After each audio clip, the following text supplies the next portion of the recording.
Bathroom's down the hall. Peter? Mark Pruitt, I'm the plane dealer. I emailed you. I'm a reporter doing a story about what's been happening in the Cleveland area with smaller, more independent theaters like Sub Q. As I'm sure you know, it's pretty grim out there. Grant money has dropped off. The audiences are going other places, and well, I just want to get your story and your take on all of this. You know, especially on this, the final performance of Subcutaneous Theater. Wait. Who told you it was the final performance of Sub Q? No. We're just taking a little hiatus as we reevaluate our housing options, maybe get a better lease, a more amenable rent contract. You know, this is a comma. It's not a period. It's just many other members that I spoke to seem to say that something to the contrary, that this was it for Subcutaneous Theater. Really? Yeah, I spoke with Cole, your former partner. He's not a member of Subcutaneous Theater right Not now. anymore, but he was, wasn't he? Yeah, and I think we agreed he was going in different directions, more crass, commercial, pandering directions. He wasn't interested in digging as deep as doing the archaeological self-examination that is required to be a true ensemble member of Sub Q. Now I want to talk about you. You're the founder of Sub Q. Yes. You're the artistic director. You also cast yourself as the male lead in most of the shows. Well, a lot of times I'm the only one who really has the range. You know, I've always been blessed with the everyman look, where I can go from 17 to 77, and sometimes I do that in a show.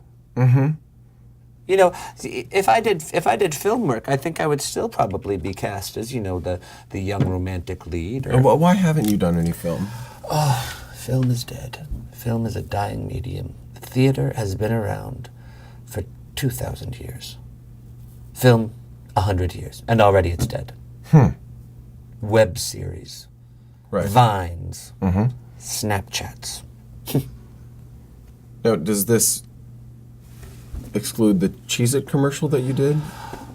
That was just an exploration of seeing what I could do within the 30-second time frame. And I found it exhilarating, having a beginning, a middle, and an end. And telling that story of, hey, he might be a mid-30s dad, but he can still have a discovery. You know? He can still have an agnorisis. He can still have a hubris. I see. Yeah. Now, I want to talk about, well, you're not from Cleveland, are you? No, I was born and bred in Manitoba, Canada. Okay. My mother was a field geologist. My father was a poet. Okay. I went to Manitoba School of the Arts, and then I got my true education when I hitchhiked around the great continent of North America. Did you finish at school? No. Every good artist drops out of an MFA program. I as I said, I was hitchhiking, and I was with a truck driver for the Wonder Bread company. Do you know Wonder Bread? Of course, It's yeah. delicious white bread, very reasonably priced. And towards the end of my time hitchhiking, my education there, I would use it as theatrical opportunities. You know, here I've realized theater can be anywhere. It can be in a 2,000-seat Broadway house. It can be in a cab of an 18-wheeler. We would drive. Sometimes we would drive for 8 minutes, and it would be an 8-minute play. Sometimes it would be a 3.5-hour play. The ticket buyer doesn't have to be the audience member. Sometimes the artist is the ticket buyer. Interesting. Do you know what I'm saying? Let's talk about the early work that Subcutaneous did, you and Cole. Yes. Very groundbreaking. Something that the Cleveland area had never seen before. They weren't ready. It was a spoon-fed pablum of the Cleveland Playhouse. You know, they were accustomed to, it's The Odd Couple. Oh, it's 12 Angry Men. But this time there's a teenage girl playing juror number 11. Right. Tell me about your show, the very first show that Sub Q did, Denim Underwear. Denim underwear was an exploration of masculine identity, particularly in the American Southwest, taking it a step further than quite frankly, Brokeback Mountain was willing to go.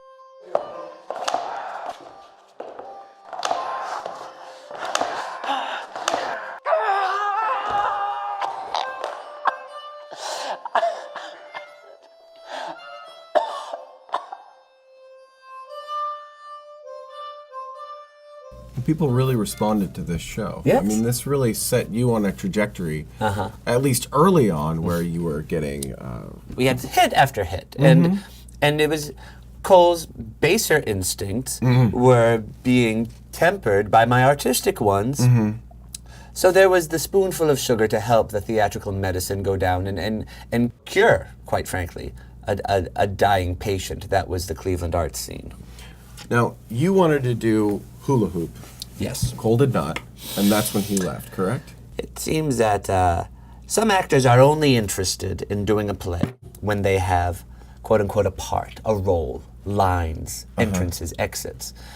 And so he took his so-called talents elsewhere. Yeah. To the Cleveland Playhouse, To the correct? Cleveland fucking Playhouse, yes. After he left, you performed Romeo and Juliet. That was your first show with Kath? Yes, yes. Ah, the brilliant Kath.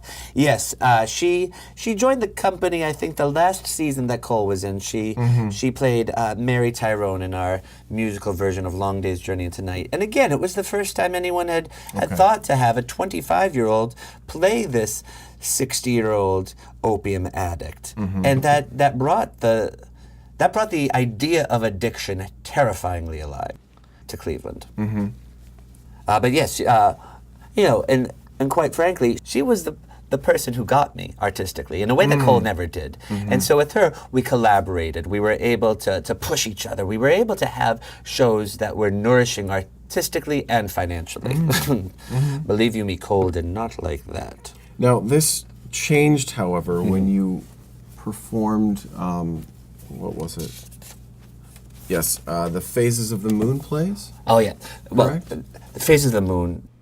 Here we have 3 generations of women trapped on the moon. And as the dysfunction and the toxicity of their relationships heal, they sync up both emotionally and menstrually. Right. Well, that's what I wanted to talk about right there. That's what kind of got you into trouble.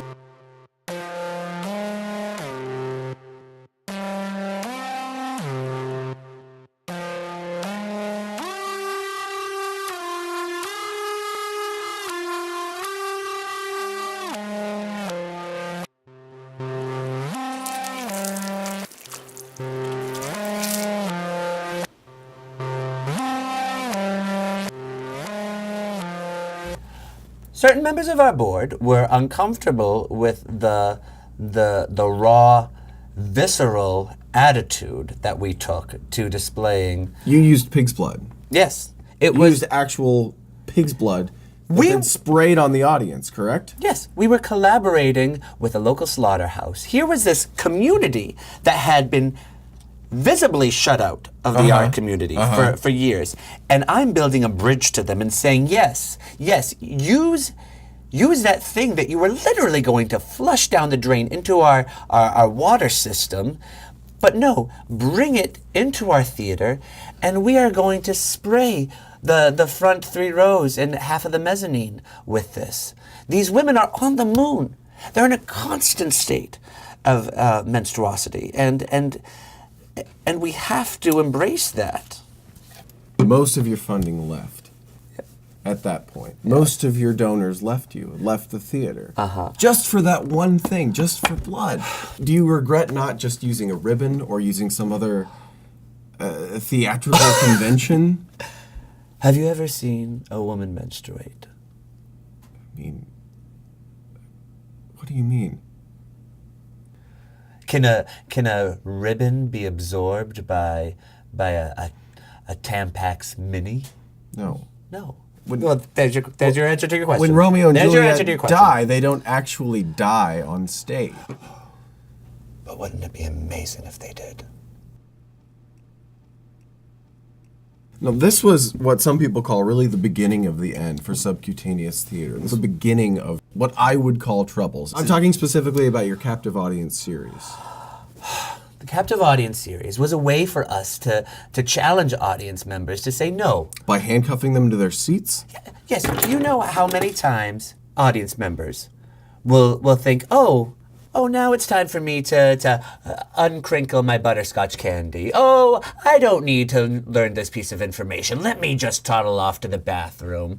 Oh, the babysitter is going to need to know where I am right now. Let me just have this cell phone out and illuminate part of my row and ruin the experience for everybody. But no, when you are physically constrained into a seat, when your choices are narrowed so that you have no other option but to give your total attention to what's on stage, that is when you are able to really meditate on the art that's presented for you. And so yes, we would handcuff people. We had a key, Mark. We had a key. Did they print that in your little Cleveland plain dealer? I don't believe so, but I think it was pretty assumed that you would let people leave once the play was done. Well, on nights that there wasn't a talkback, yes, we would let them leave. But if there was going to be a talkback, we would absolutely assume that they would want to stay and discuss the experience they just had communally. Let's talk about Bill Breyer. Bill Breyer, who was a former convict, who spent a lot of time in isolation, in restraints, sat in the audience, had himself handcuffed. Okay, he had some sort of like a flashback. He broke his wrist trying to get out of the restraints. Why weren't your people? Sprain. It was a severe sprain. Why weren't your people there letting him go if you had the keys? Mark? If somebody had that much of a problem was getting physically violent? Mark, I thought he was enjoying the show. If you see someone convulsing, you just see their silhouette. You understand, oh, they're laughing. They're having a physical reaction. That's what we want them to do. Mark, do you know 90% of Americans define themselves as claustrophobics right now? And that's just sad. It's just sad. Where did you hear that? NPR. I spoke with some former company members, and I asked them all to describe you in one word. Oh, just one. Would you like to hear it? Fine. All right. Peter is passionate. Peter is brilliant. He is mercurial, moody, difficult to work with, an asshole, a flaming asshole. We have another flaming asshole. Would you describe yourself as difficult to work with? I've given so many of these people. Oh, I mean, who said the flaming asshole thing? Was it Terrence? It was Terrence, right? The thing about Terrence is he came to me desperate for some foothold into the theatrical world. And so I told him stage left, I told him stage right, I gave him parts, I gave him roles, I helped him develop a character, I gave him a process, and now for him to tell me that I am a flaming Peter, asshole, I'm just gonna it's stop. a body part that's not flammable. I didn't speak to Terrence. Oh. Was it Stuart? Because Stuart doesn't understand clear direction. That's why you have to sometimes play what some might term mind games with him.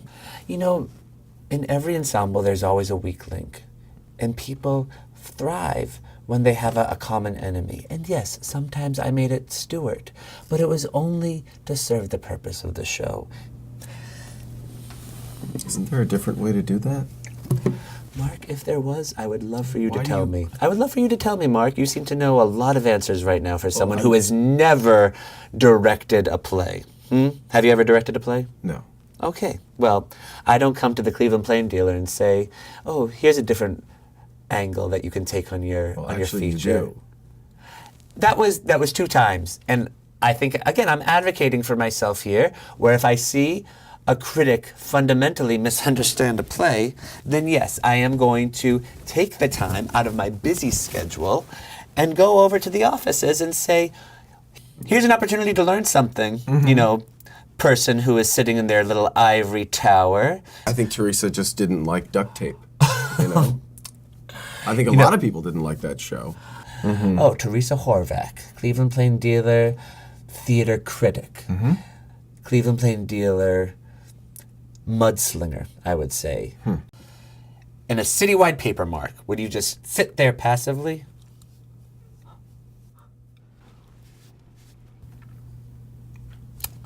The building is being demolished in 3 days, and I wish that my so-called landlord had the decency to abide by the 60 days eviction notice that I believe is Ohio state law. He did not? Mark, I'm supposed to check every piece of mail that comes through the slot. I'm supposed to say, gym membership, So interesting. he did. He claims he did, and apparently he has a certified letter. Certified by whom? I would like to know. Who's this tribunal of letter certifiers who are able to tell us, you know, what's been delivered, what hasn't? May I use your restroom? Yeah, it's down the hall to the right. Thank you.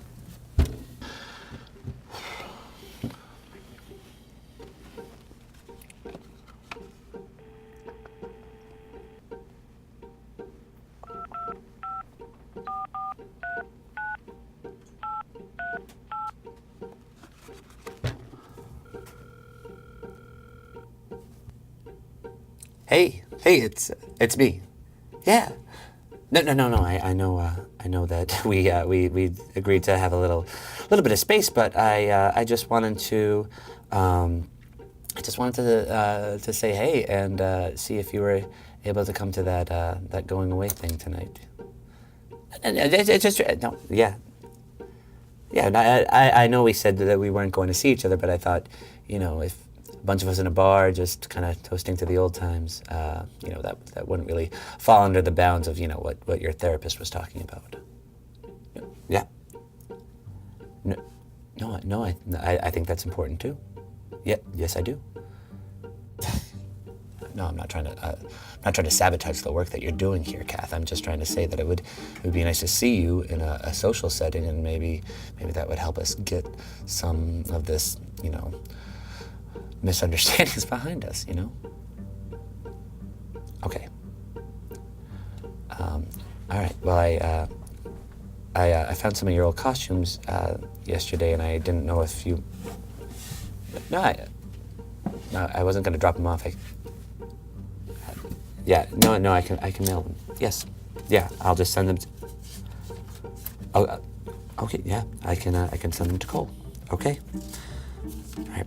Bye. Is that important? Oh, I just had to make a little call, and that's it.